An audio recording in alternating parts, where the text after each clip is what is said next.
An original podcast from podlatino.com.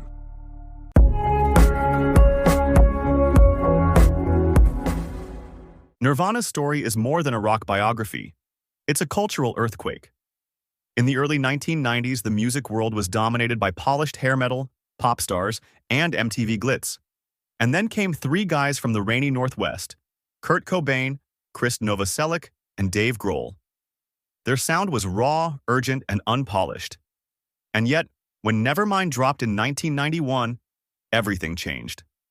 Suddenly, Smells Like Teen Spirit was everywhere, on radios, on TV, in malls, in kids' bedrooms. The song became an anthem not because it was clear, but because it captured a mood: frustration, rebellion, and alienation. But with success came chaos. Nirvana, a band born in dive bars and basements, was thrust into a spotlight they never wanted. Kurt Cobain, especially despised fame. He had dreamed of recognition but wasn't prepared for superstardom. The media quickly turned him into a reluctant voice of a generation. For Kurt, this label was both flattering and suffocating. He struggled with depression, addiction, and the overwhelming pressure of carrying the hopes of millions of fans who saw in him a mirror of their own disillusionment. Behind the scenes, scandals brewed. Kurt's relationship with Courtney Love was scrutinized and demonized by tabloids. The two became rock's most controversial couple, addicted to drugs, haunted by rumors, and chased by paparazzi. Their lives played out like a punk soap opera, and the press fueled every possible fire. Questions about whether Courtney influenced Nirvana's fate, whether she fed Kurt's struggles, or whether she became his only lifeline still echo in fan debates today. The darkest scandal of all was, of course, Kurt's death. In April 1994, at just 27 years old, Cobain was found dead in his Seattle home. The official story was suicide: a shotgun, a note, and the end of grunge's reluctant hero. But like every great rock tragedy, conspiracy theories immediately grew. Some believed Courtney had a role. Others insisted Kurt was too heavily drugged to pull the trigger. Books, documentaries, and amateur investigations continue to fuel the mystery. Whether it was a personal decision or something more sinister, Cobain's death froze Nirvana in time. Beyond the tragedy, Nirvana's music carried its own controversies.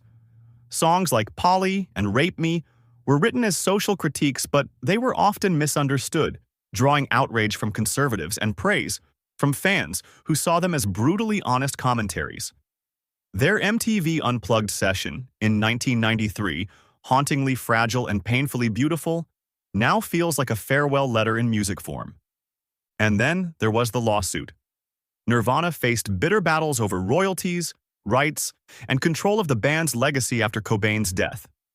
Dave Grohl and Chris Novoselic often clashed with Courtney Love over decisions about Nirvana's catalog, unreleased tracks, and Cobain's image.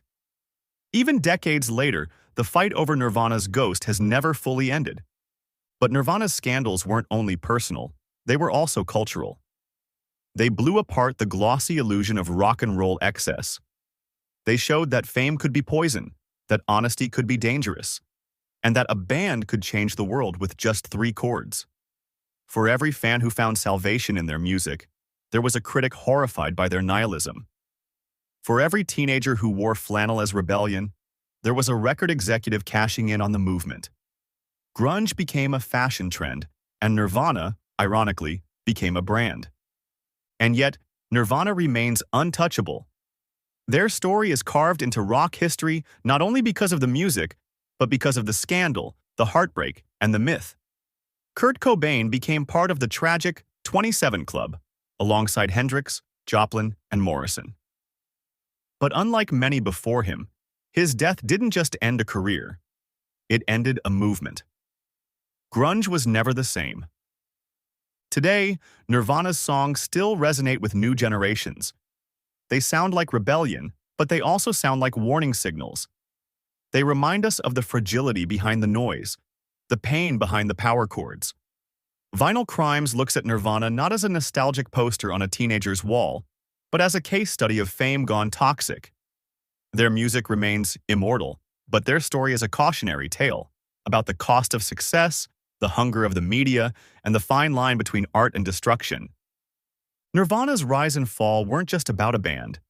They were about all of us, our obsessions, our myths, and the way we turn artists into martyrs. In the end, Kurt Cobain didn't just sing about being misunderstood. He embodied it. And that is why Nirvana's scandalous, tragic, and unforgettable story will echo forever.